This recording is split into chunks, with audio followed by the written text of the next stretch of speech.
The biggest stars. 5, 4, 3, 2, 1. Ladies and gentlemen. Ladies and gentlemen. Ladies and gentlemen. The biggest names in music. Oh, wow. Big names, big songs, big guests, big prizes. Well, it's a big show. The Big Show. Put your hands together for the one and only Glenn, Angel, FD, and Sean. That's what I'm talking about. OneFM 91.3. Good times, greatest hits. Good morning, Singapore, and good morning, world. Welcome to The Big Show and The Big Show TV. The Big Show TV, of course, is our Facebook page, OneFM 91.3. And a reminder once again, on the 16th of December at 8 p.m., log into The Big Show TV, which is our 1FM 91.3 Facebook page, and join us for one naughty Christmas. Awesome stuff. That's going to be so good. All right. Our guest for this morning is also, I'm sure, quite naughty. Very naughty. Dr. Geraldine Tan from the therapy room. I was just sitting here quietly and I kena sabot. That's what we're about, Jerry. That's what we're about.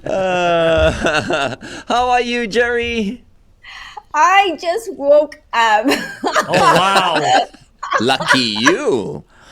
No, I just woke up from your comment that I'm naughty. Okay, so, this morning we're talking about selective mutism. Yes. What is that? Sounds like the silent treatment to me. Yeah. No, it's not the silent treatment, but many people confuse that, and it is actually a legit disorder. So again, I'm going to bring this big book here, and this is the DSM-5 Diagnostic and Statistical Manual of Mental Disorders, 5th edition. I think they're going to come out with a renewed one next year, so we all got to relearn it again. And it is under anxiety disorders. You get... what is this? You get so anxious that you don't want to speak, or you get so anxious that you can't speak? The anxiety takes away the ability to speak in certain situations. That's why it's called selective mutism. Wow. Yep.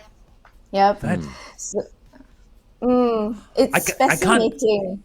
I can't even imagine what that would be like. I'm put in a situation where I'm so anxious I can't verbalize what I feel. Is it like a deer in the headlights kind of moment where you are struck with this sense of fear or anxiousness for this case, and you can't move? So that's for it to become a disorder. It has to be persistent.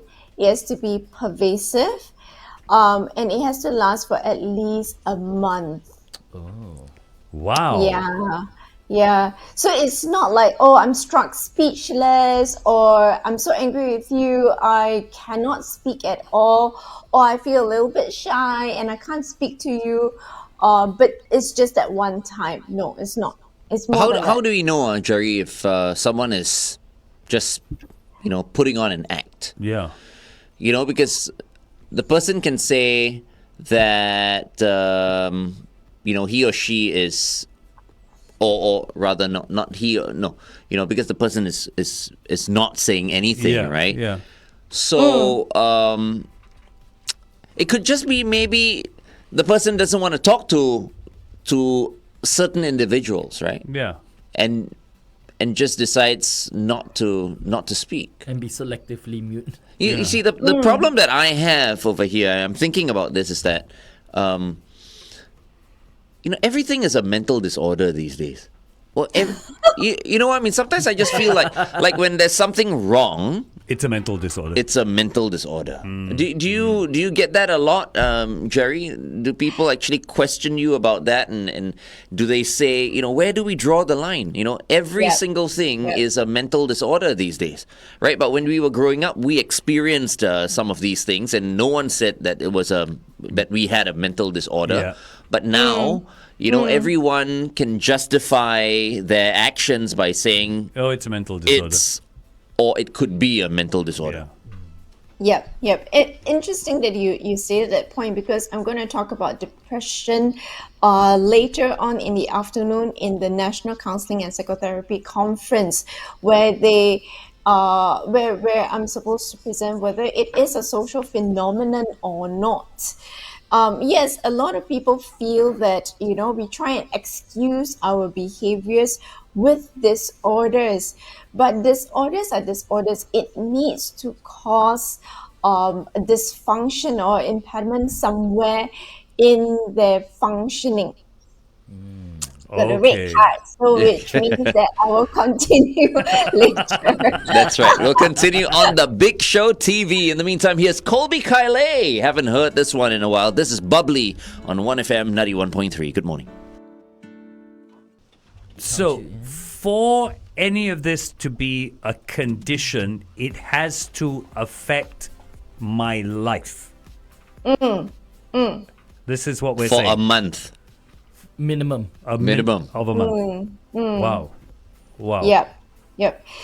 So it causes a disruption in the school if you're studying or in the workplace. So easier to use the students because many of them will come forward brought by their parents, right? So children would come and they can't speak at all in class. Okay. Total silence, or are they going like Total silence. Total silence. Okay. Total silence. Total Like a silence. shyness. Yeah, so an extreme form of shyness, right? But when they are with the family, they can talk, they can converse. Yeah. But in the school environment, they might not be able to speak at all. Maybe they can't speak to all the teachers, they can't speak to the bookshop auntie or the store holders. But they may be able to say a word or two with their friends. That's why sometimes they get scolded for not speaking up. They get misunderstood. Yeah, but I mean, with Asian culture, you're not supposed to speak that much anyway, right? I mean, when I was growing up, I was asked to shut up most of the time. It's like, Glenn, shut up. Only You speak spoke when you're too spoken much. to. Yeah. Kids are supposed to be seen, not heard. Yeah. Yeah. Which is why these days I'm so reserved, you see. That's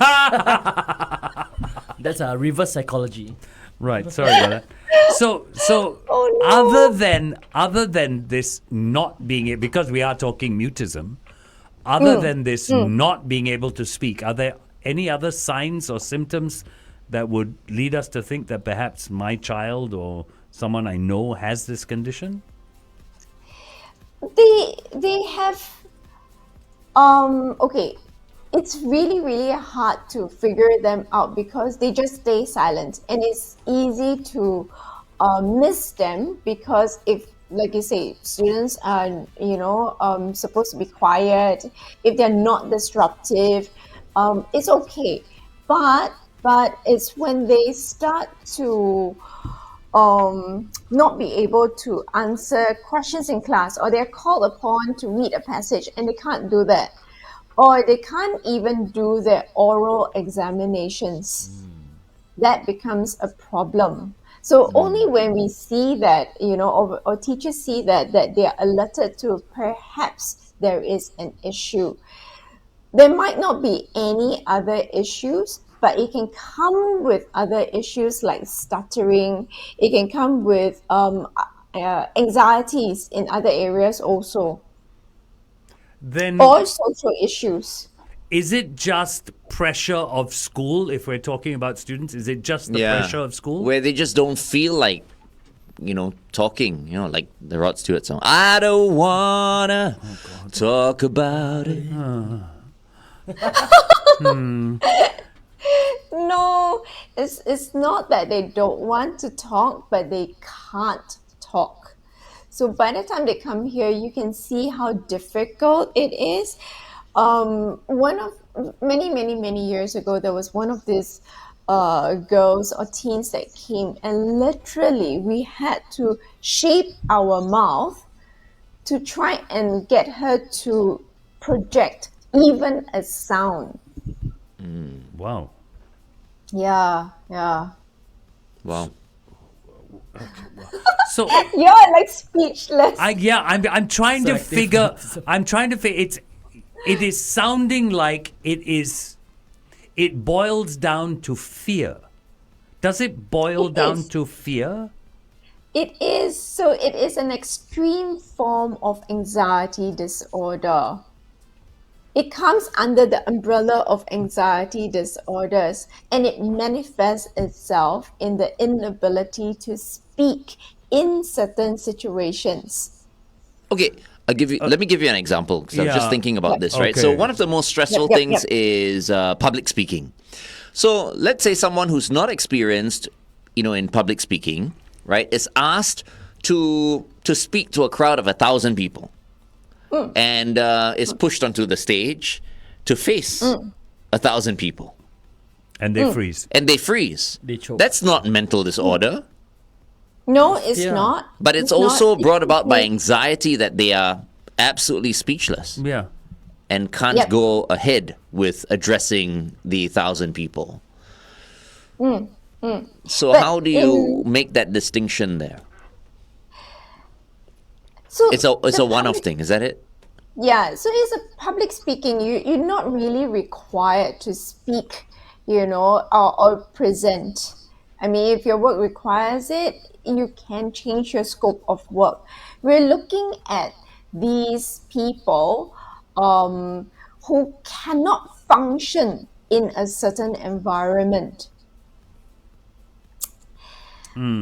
Like day-to-day life, like it disrupts their day-to-day life because of this disorder that they have. So could it even like happen when the person is trying to like order food or something like that, and Can.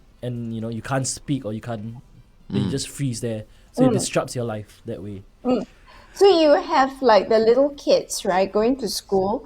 They can't speak to the straw holders. So what they do is they don't order at all. So the recess money just accumulates, and one day the parent goes, "Oh, you mean you haven't been eating in school?" But they just can't bring themselves to go and speak with anyone at all. What causes that? I mean, you're merely ordering a drink. Yeah. Once again, anxiety, as Jerry mentioned, could be one of the Correct. causes. But the Correct. problem that I have with this, Jerry, is that it is called selective mutism. I think we've Yes. all been selective as to who we want to speak to or when we want Yeah. to talk and stuff like that. So if you were to say mutism, I understand because I mean you stay mute. Because you're under some form of anxiety, right? And it's consistent, as in like for a whole month, Yeah. you don't talk to anybody. Yeah. You're just quiet, right?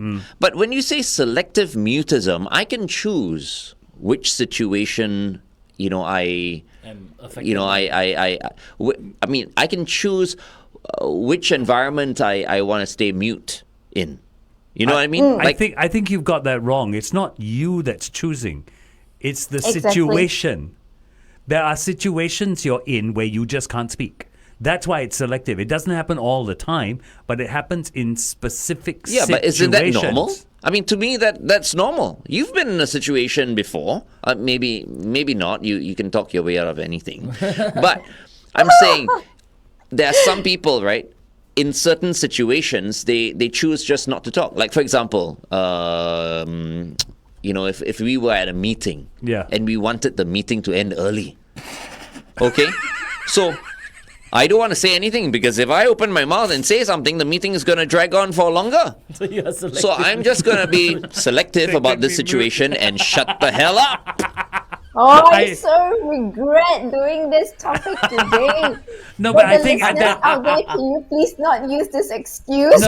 but Jerry, that is a voluntary selective choice. what you're saying Yes. is it's completely involuntary.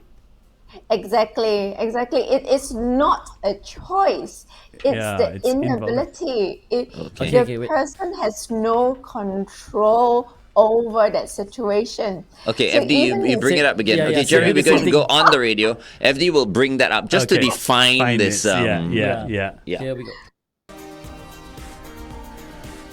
Depeche Mode with an appropriate track for this morning. Enjoy the silence. We're talking about selective muting, Yeah. right? Selective muting, and I have to say, I wish I had the ability, right, to mute some people, Mute some people. like a remote control. It's like you Yeah. shut up right now. The Adam Press the mute Sandler movie button. click. Yes, like that Adam Sandler movie. I loved it. Yeah, such It's a like, good give show. me that remote control. But Okay. Jerry, when we talk about selective mutism, we're talking about it's not that I'm at a loss for words or that I choose not to speak. These are situations that occur, and I have no say in it. I just can't talk. No. So you are unable to articulate, Yeah. and it is out of your control. So and no is it one can force you to speak. Is it different from what Inez says? Been through that, total mind block, unable to speak whenever I'm extremely anxious. Right, there you go. He's calling it a mind block. Is that the same thing? It's slightly different, So that one, yes, anxious, but you're not selectively mute. You can use methods to help you through. Sometimes the selective mutism, the anxiety is brought on by many different sort of causes besides just the anxiousness. It could be like for some of them, they have a stutter, or they have poor language abilities or language issue. And they've been made fun of, or they find it very difficult to speak. So they then fall silent in certain situations where they think people will not understand them. They have poor self-esteem. Trauma also can cause that, a traumatic experience in the school or in the class or in the workplace. Family history of anxiety disorders. And different family members can manifest their anxiety disorders differently. Perhaps another family member having selective mutism. So, if you're talking about family members having these disorders, is it then genetic? So all the disorders have a genetic component. You are predisposed to it. It might not be that you would definitely have it, but you're predisposed to it. Wow, I didn't know that. Well, that's quite interesting. Frida says, my last child will talk a lot at home, but when she's outside, she seldom speaks. Is that a form of selective mutism? Or is that just shyness? We must find out why, right? Yeah. So seldom speak doesn't mean that she doesn't speak at all. So these children, when they are mute, it's really mute, right? So I have one of these teen girls. She came because her mom brought her from a very lovely school, a really sweet child, sweet teen, and she could chatter away with the mom. So she came into my session and she could say hi. She was shy, but in school she couldn't speak at all, to the extent she would shiver when the teacher calls on her, to read out something in class. She couldn't even do her oral examination. So, but she could speak with me. Okay, so it was only in the school environment she could speak with her friends outside of the classroom, outside, in the field and everything, but not in the classroom. So for her, it was clearly there was a high anxiety in that environment. So we needed to work through her anxiety. Maybe something happened in the classroom. Or did you ask her? Perhaps, but I never found out. She could only say it was stress, right? But I never found out if there was a trigger. So what we had to do was to really break the whole communication process for her and to then bring it into the classroom environment. So for years, she didn't take her oral until she came for therapy. And then what we did was to then find a way, to work around the system. So she did have her oral in the end, but with a teacher in another classroom, just the teacher and herself. Wow. Do you think it would have helped if, someone had taught this student sign language? Okay, I'm going to come back in a while, and Grace is following the same train of thought that Right. you have on our Because Facebook it page. might be easier Yeah. to communicate. A very interesting question from Grace coming up next. Okay, meantime, here's Maroon 5 with Memories on The Big Show, 1FM 91.3. So, Right? Because it might be easier, right? To express. Yes, Grace is on exactly oneself. the same track you're on. Grace says, if a person is still able to speak via writing notes or bodily actions, Right. instead of articulating verbally, is that still selective mutism? If they can communicate via a different method, it is still selective because they select the method that Right. they use. But generally, the cases that we see, they even using another medium is very difficult. It's almost like pulling teeth from them. Right. So So they can't even communicate via WhatsApp, for example. Wow. Yeah, or just texting. selectively they can, but they might not do it with whoever that is there, you see. So it's not that they refuse to communicate with the person. It's because they cannot communicate. Right. Right. It's their train of thought. Yeah. It's not. It's blocked. Yeah. It's not functioning normally. It's a disorder. Yeah, I just want to say selective mutism. I practice that for my WhatsApp group chats. Selective mutism. I practice it for all messages that come through on my phone. After 10 a.m., we go shop. We are all muted. Okay, we're getting so dear. much. We're getting so much response, Jerry, from our Facebook page. Moll says, I Wow. used to be very quiet in primary school. To me, it was because I was from a broken family and I couldn't find anyone to identify with in school. My teacher's comments in my report book was that I am very independent. My personality changed when I went to university and found many friends who were in a similar background to me. Was it that trauma of the broken home, the lack of self-esteem? These were the factors that led to this being unable to speak.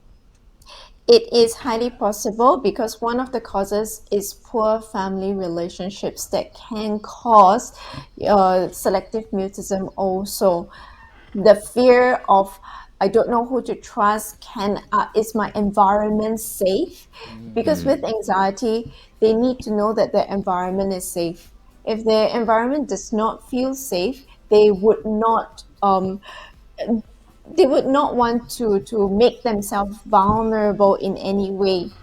So just a happy breakthrough with a little boy. So this little boy, his parents brought him to me because he's very quiet. They say that he's very quiet in school and in his enrichment classes.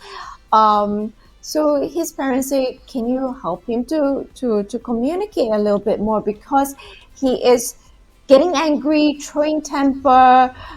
So he appears to be also very dysregulated, but he has very, very high anxiety. So the parents are really lovely. They get him to write out, and he would read the passages to me. So these parents are really awesome. And it's very interesting. So in session, there was once he just stared at me and he couldn't speak. But the previous session, he could speak. So I said, is there something that I need to do? Is there somewhere I need to be? So he patted the seat beside him, which was where I was seated the last session. I was seated side by side with him. And he patted there, and I was like, oh, so you want Auntie Jerry to sit beside you? And he said, yes. He nodded his head. He didn't say yes. The second I sat down, he could start reading his passage. It was awesome. Was it the fact that you felt safe. You made him feel safe. You were his safety. No, because it could be that I was making him feel intimidated by just staring. I was seated across him and just looking at him, which that eye contact may make him feel very, very uncomfortable. So that was one.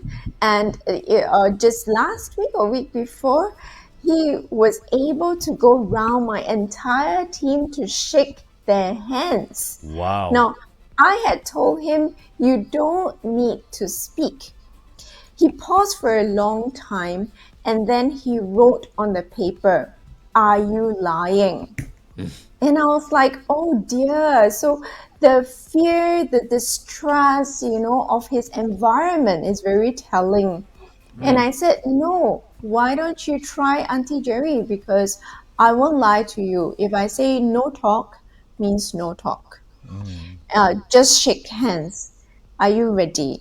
And he thought for some time, prepped himself, and then we went round to shake everyone's hands. That's brilliant. And I came back and I said, see, I didn't lie.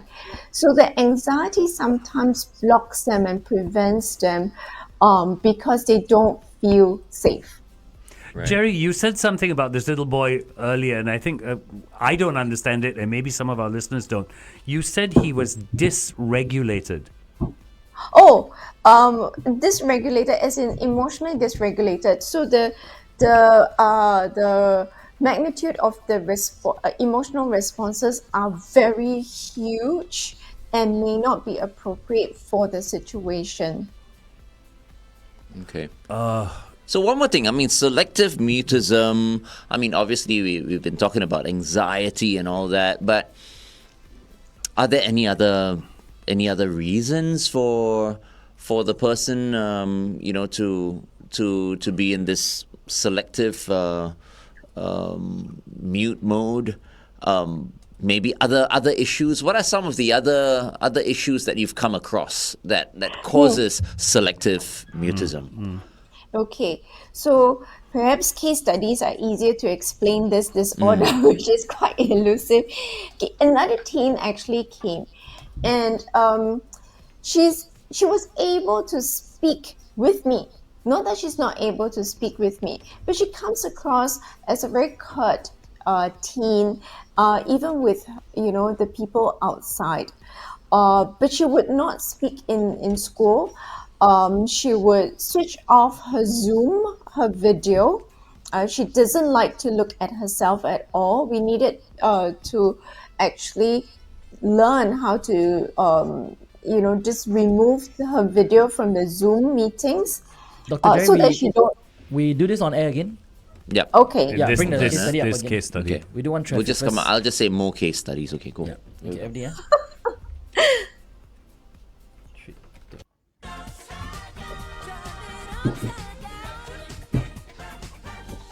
1FM 91.3 traffic. We've got the usual delays across the expressways. Look out for the KJE towards the BKE. A vehicle broken down at the BKE Woodlands exit. Congestion is to Woodlands Road exit. Neil Road towards Duxton Road. Roadworks after Dickinson Hill Road. Upper Serangoon Road towards the city. Roadworks after Hougang Avenue 5. And Upper Serangoon Road towards Sengkang. Roadworks after Hougang Avenue 2. Please stay within the speed limit. Have everyone buckled up. Be safe as you drive today. Good morning and welcome back to The Big Show and The Big Show TV. It's a Tuesday morning, and so we have Dr. Geraldine Tan from the therapy room with us. Once again, good morning, Jerry, and we're talking about selective mutism this morning. We are, and I've got another case study just to help us explain the whole mutism, which is so elusive, right? So one of the teens, she can't speak with me. She comes across as very curt and very curt to everyone also. But she would not go to school. She doesn't like to, so she doesn't speak in school. She hates going to school. She doesn't want to go on Zoom meetings. She hates how she looks. So there's body image issues also. And then we realized that she was trying to cover up a stutter. Yeah, and so she was very conscious and very embarrassed about it. So she chooses not to speak, and she cannot speak in school. So even if she has to speak with us, it comes out as very short burst of words clumped together, which then she sounds abrupt and very, very curt. So for cases like this, there are two parts to it. One, we send her off to a speech therapist who then works on the language component, how to pronounce, how to pace yourself, and also the self-esteem, body image issues. Jerry, there's another list. Sorry, we get so much on our Facebook page. I have a friend, says one of our listeners, that doesn't talk at all. He speaks only when he needs to answer a question. The reason being, when he speaks, he sounds like a child of 3 or 4, but David Beckham. But he is in his late 20s. Yep. Could like you said, this girl has this image problem. Could this whole how I sound be another cause for selective mutism? So it's a very, very fine line here. So one, he needs to have an area that there is a dysfunction. That means it's causing him a dysfunction. He cannot function in a certain area. Second, it is not a choice that he made not to speak with the other person. So for the teen, she cannot speak in that environment. And she cannot go to school. So it's gotten to a point where the anxiety is so high, she can't go to school. So it's become a dysfunction. And it's not her choice not to speak. It's I can't speak. If I think about it, I can't even put that cluster of words together to share my thoughts or share my opinions in that environment. Jerry, I want to ask you, how dangerous is selective mutism? Because we seem to go back to anxiety. Tell me if I'm wrong. I see if it's not looked after properly, if it's not treated, that leads to depression. And the other D word, divorce. No, I'm looking If at. we're talking about, Couples, about like yeah. married couples. Well, I'm looking at kids who may not be mentally or emotionally strong. So you go, anxiety leads to depression, and depression leads to the S word. Yes. Wait, hold on. The S word. Yeah. I'll be honest, suicide. Oh, Suicide. you have to explain these things, that- you know? But is that- everyone will be thinking, what is this S word? Is that really a possibility with conditions like this? I'm actually so glad that you brought it up. So a lot of times parents think that it would go away, and in truth, 1/3 of them get better over time. They learn coping strategies. Others kind of deal with the situation and cope with the situation. But there is another third that deteriorate over time, and worse if they have comorbids. And comorbids means another disorder that comes together with it, right? So you talk about the depression. Can they fall into depression? Can they spiral into depression? Yes, they can. They can have social withdrawal because they can't have friends. the obsessive compulsive disorder, because that's also under the umbrella of the anxiety disorders. So depression, we talk about it. Developmental delays, so they can't progress. Communication issues, and all many other issues that can come together with this disorder. Wow.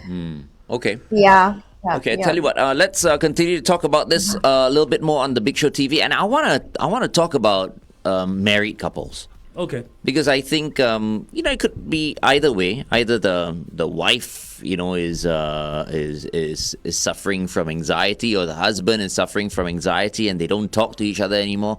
Whether that's part of selective mutism or not, we'll find out from Dr. Geraldine Tan exclusively on the Big Show TV. In the meantime, here's Michael Bublé featuring Shania Twain. White Christmas, Merry Christmas.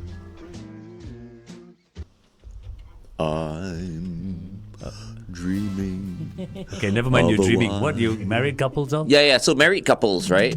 And they don't talk to each other quite as much because they're afraid if they open their mouths, then a fight will ensue.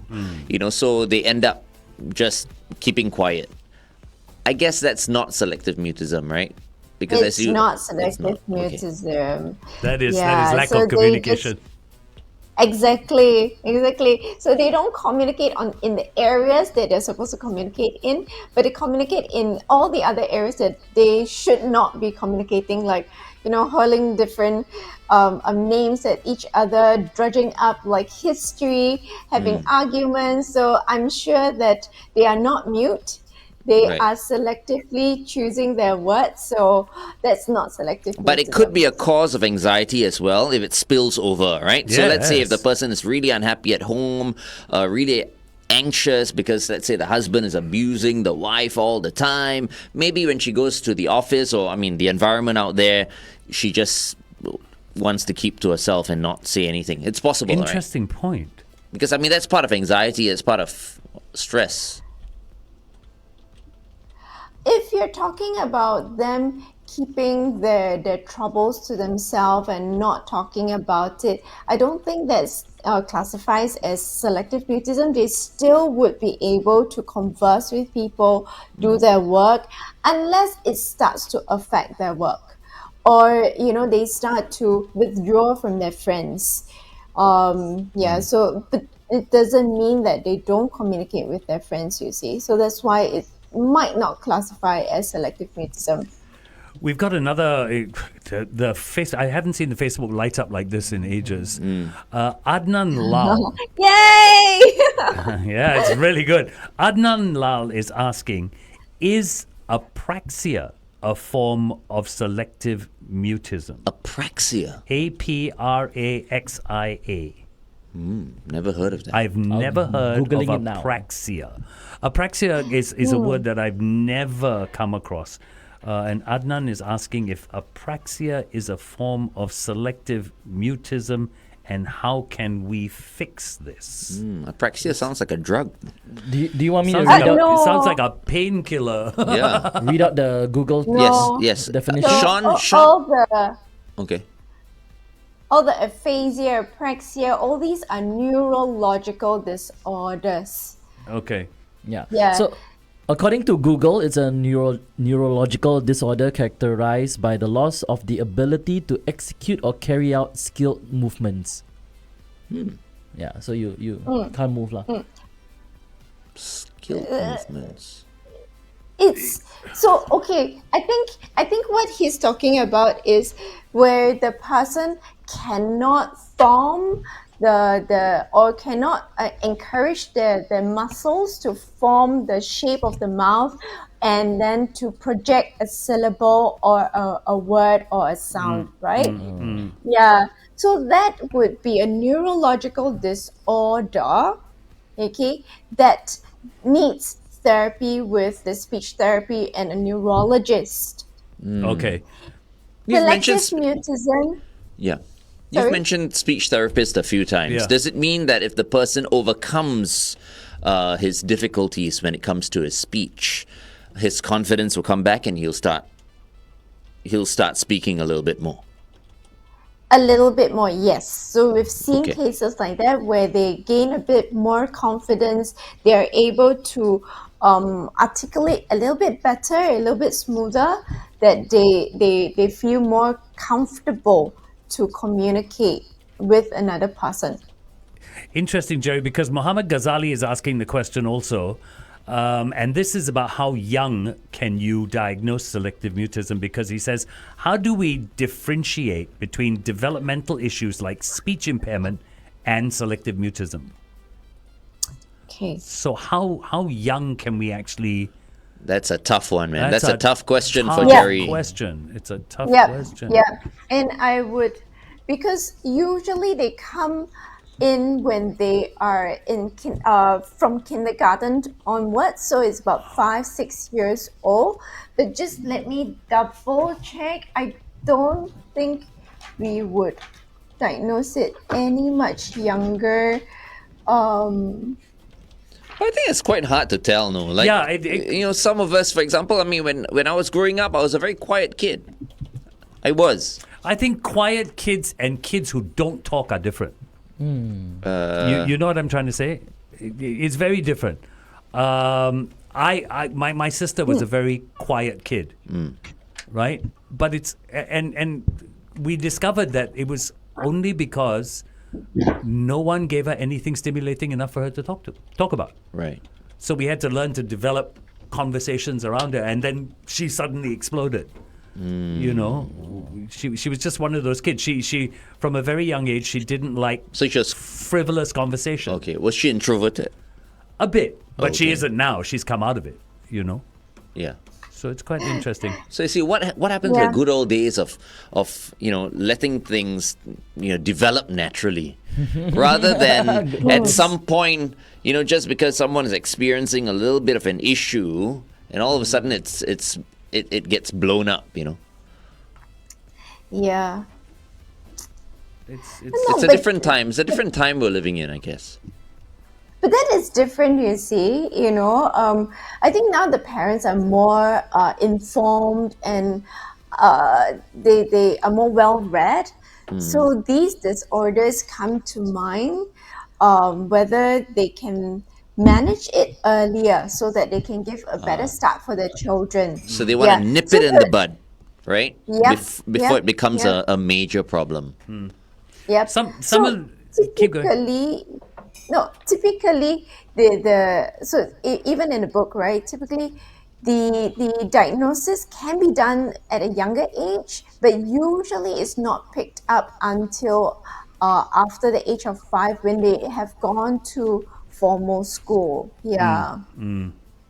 The question also being asked, and something that never occurred to me: can selective mutism, in the long run, hamper someone from being able to speak at all? Can you They- lose the ability to speak? If there's a deterioration and the anxiety it increases, it's not dealt with, it is possible, Oh. right? Yeah. So that's why we encourage people to come forward, or the parents to bring the children forward if they suspect or if they're struggling. Because it would not just be that they cannot speak. There would be other behaviors that you would see. Poor social skills, quiet in different environments. It's not just Wait, in we go back on one air first. Sorry. environment. Okay, going back on air. Stand by. Kylie Minogue! I should be so lucky right here on The Big Show, 1FM 91.3. We're so lucky to have Dr. Geraldine Tan from the therapy room with us every Tuesday morning. And today we're talking about selective mutation. Mutism. Mutism, sorry. Yes, You're horrible. mutism. about X-Men Selective lah. mutism. And our Facebook page. Selective mutism is the mutation is the different variants of COVID. Oh, God. Oh, right. Okay. Now we know. Yeah, so our Facebook page has just come alive with this. Jerry, what can parents do?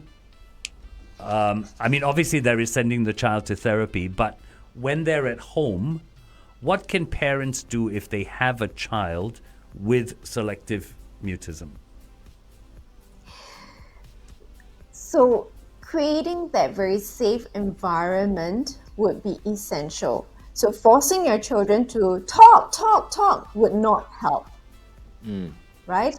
So if you know that your child has selective mutism, the first thing, especially in the school environment, is to let the school know so that the school teachers do not misunderstand the child and do not call on the child to read or answer questions in class if they are not able to. That only compounds the anxiety and compounds the problem, right? Work with the healthcare professional, the psychologist or the therapist, so that we can advise whether the child needs a separate room for like oral examination or to do presentations, what kind of social help that they need or social skills that they need in school, things like that. Jerry, should parents with kids who have selective autism, mutism, should they... There, you see? I said selective mutation. He just said selective autism. No, selective mutism. Now, this is serious. Should they keep their eyes open to discover their child's passions and use those passions to create conversations so that the child becomes more comfortable conversing? Yes, that's a brilliant thing that you mentioned. So for the teen, that was a success case also, because she successfully completed her O levels. She could do her oral. She brought in, and mom told me, so I was primed already, that she loves to draw. But it was so bad that she couldn't even draw for me in the beginning. So what I did was I had coloring pages, and I said, would you like to color instead? So she said, she nodded her head. We took the color pencils and she started coloring in. And that broke the ice for her. It helped her feel comfortable. It helped her feel safe. And that was something that she liked, drawings, colors. So yes, we use things that are comfortable for them. Very often, if they cannot speak with me, I don't force them to speak to me. I do have them draw for me, write for me, if they can.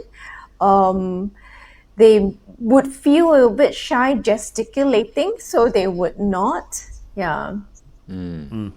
Actually, I was thinking, this, you know how sometimes when you go for a foot massage, right? Yeah. When the person massages your feet, right? You go like, ouch, right? So for someone who's like totally, silent for a long time, right? Just send them for one foot reflexology session. Maybe you'll hear some sounds coming out. You see, Jerry? What do you think? What do I do with this man, Jerry? I don't know. I'm just trying to think of all. I'm telling you, all these creative methods. ways. One of our listeners Creative. has come up with the condition you suffer from. Okay. Selective naughtyism. Naughtyism. But it's true, right? I've never heard of, unless before you start your foot massage session, you tell the person, just a soft one. But if you ask them to tell. just do a regular foot massage session, I think 80% of the people will make some kind of sound. Either Oh my God, this Jerry, we'll put Glenn aside. Here's another one that's brought up. Do I have time to ask the question? No, we will play a song first. Okay, play a song and then I'll you didn't ask see the this red question. card, FD. No, I Three didn't. times. Did he show him the red card? I did. He did. I didn't Okay. see it. All Okay, right. thank you. Here's Sorry. L King right now. X's and O's on the Big Show. 1FM 91.3. I think we've got a person here who's a little anti-technology. But interesting question. With the amount of time kids spend on mobile phones, iPads, with e-nannies, things like this, can this cause an anxiety with people that then leads to selective mutism? I almost did it again. Okay. Can that happen? Okay. So I love this question. With the phones and the devices, can they lose their ability to socialize face to face? I totally agree. So I'm very annoyed with the whole pandemic and all the social distancing. Will it cause selective mutism? No, they're still talking to people. It's not that they are not talking. They are just awkward talking to people. That's all. Okay. And I had to shift my lampshade because Nina wrote and PM to me that my lampshade is crooked. Yeah, I was just Nina! getting all the OCD people driving us crazy. Not us, I mean. But I'm like that now. I'm looking at your photos, in the frames, right, on the wall. They're quite straight. If they are crooked, I will be pointing it out to you as well, because I can't see like crooked stuff. pictures on walls and all that. But I didn't see the lampshade. I didn't see it. Maybe because I'm being blocked. Well, I'm also very focused on Trying to get on my Jerry. tech side, by the way, the CEO of I don't our know Big Show why Tech, she was Xiaohui, looking at it. Okay, to Jerry. put a screen up there somewhere, so I can see everything. Yeah. Second question from Siu Cheng. When dealing with people with selective mutism, do puppets help? Puppets. Yes. In Yeah, hand puppets. hand puppets, yeah. So you Can you Yes. see I love you? How- Please don't my break puppet. my heart in two. Oh, let me. Wooden heart. careful, I'll stick my hand up your shirt and then you'll be my puppet. I was very careful. I said your shirt.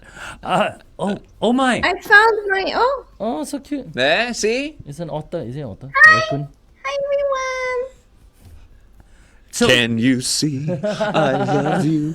Please don't break my heart in two. so you actually use these during therapies with people with selective mutism. I found it. One little kid was trying to look for little Reki earlier. So Jerry, now I admit found it. I him. mean, come on, confess to us. Sometimes when no one's around, do you like play with the puppet? You're just the both of you in the office, as in. Glenn! It's like, hello, Rocket. How are you? Jerry, I'm sorry. You know, right? That's Ayo. Rocket. That's Rocket, yeah, the raccoon. Yeah. In Guardians of the Galaxy. Oh yes. Looks like no, but it's not. You know who's in that pocket, right? You know who's in that in that puppet? Bradley Cooper. Oh dear you. Okay, I'm glad that it's making you so happy to see him. But yes, the question was, can hand puppets help? Yes, hand puppets do help.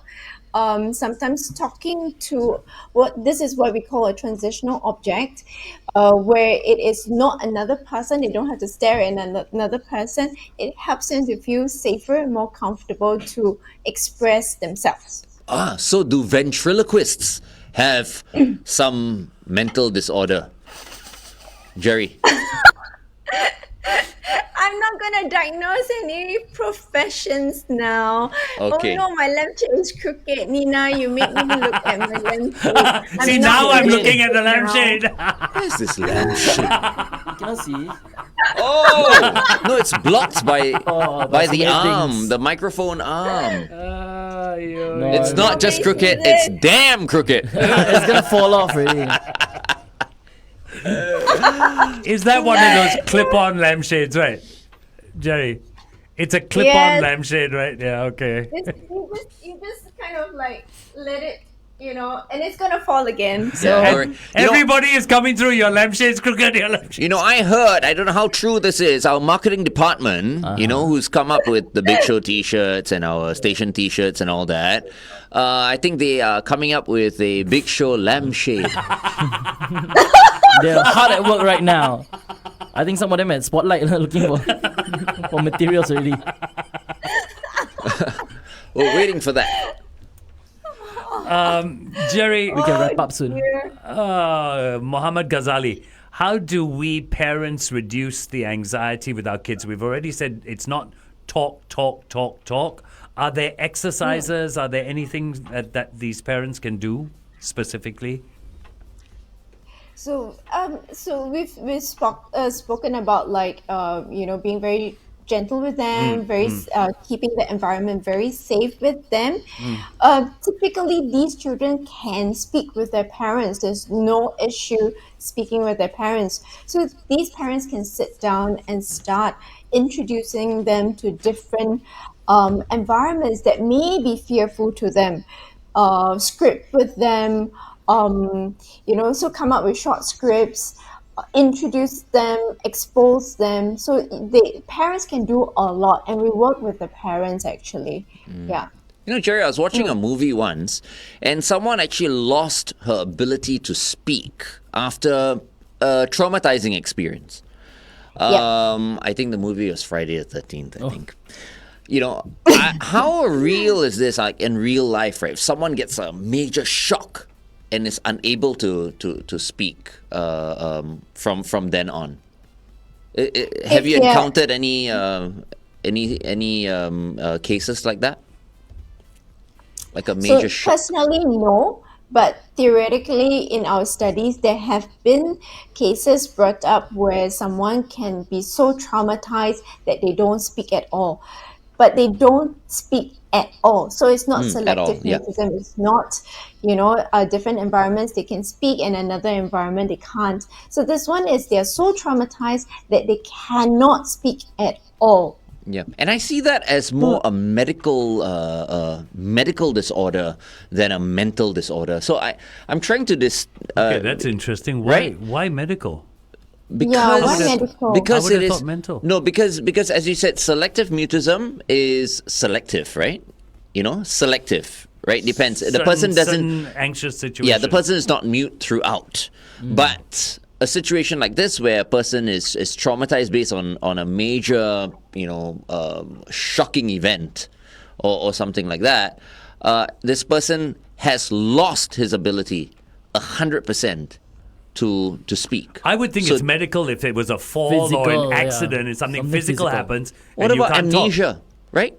You're in a traumatic experience and you forget everything. That is not a mental disorder. That is a medical disorder. Amnesia, medical or mental disorder?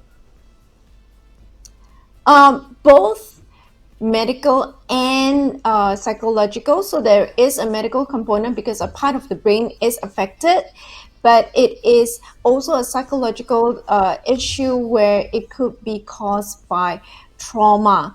So I think when you're talking about the previous case that you were saying where the person completely loses the speech, it is psychological. I would think it's more psychological because no part of the brain is actually affected, but it is the trauma. So it's a post-traumatic stress disorder, a symptom of post-traumatic stress disorder that might have caused the loss of speech. Okay. Wow.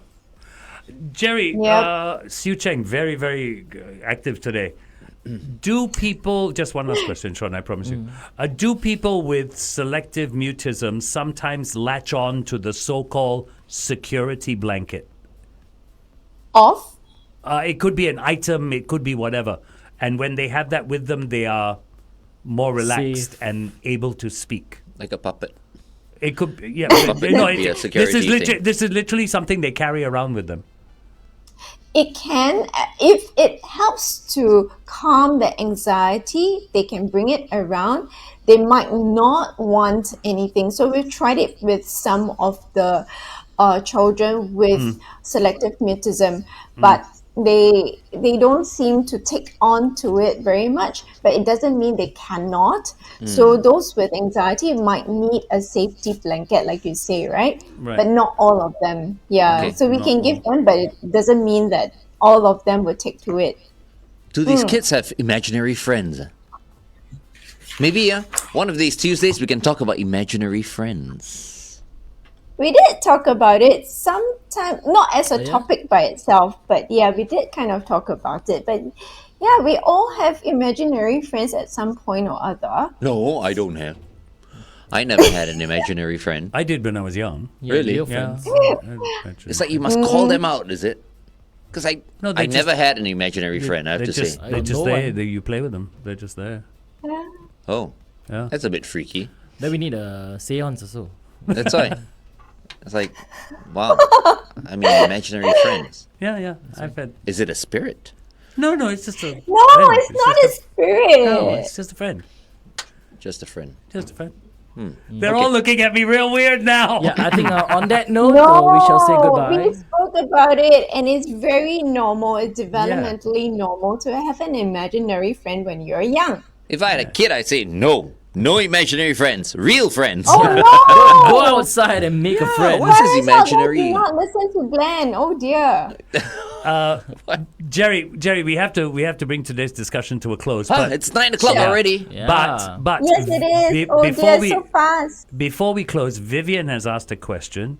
Could we talk about HSP, highly sensitive persons, next week versus sensory processing disorder? Oh. Okay. That's just a suggestion. Next week is the last Therapy Tuesday of the year. Do we want to Yes. end with something Oh, so yeah. happy? Exactly. Okay, we'll do it in January. Yeah, we'll leave it to you. Up to you, yeah. Yeah, we'll leave what it do you in call Jerry? January. You know, Yeah. is Santa Claus real? Yes, he is. He's my imaginary friend. He is. Imaginary friend, right? Okay. He's real. Okay. But noted. So, highly sensitive people as well as sensory processing disorder. Got it. Yeah. Any last words for Actually, everybody, Jerry? I wanna mute some of these highly sensitive people. We all know. Have to end. Terrible. Any Of words? some. have to Any end words it. for Sorry. everybody, Jerry? Yes. So I'm gonna take the silence of a different sort. I think the COVID has been such a terrible time, and Omicron came like Megatron. No, not Megatron, but Omicron. And I was given this book, Stories of a Pandemic.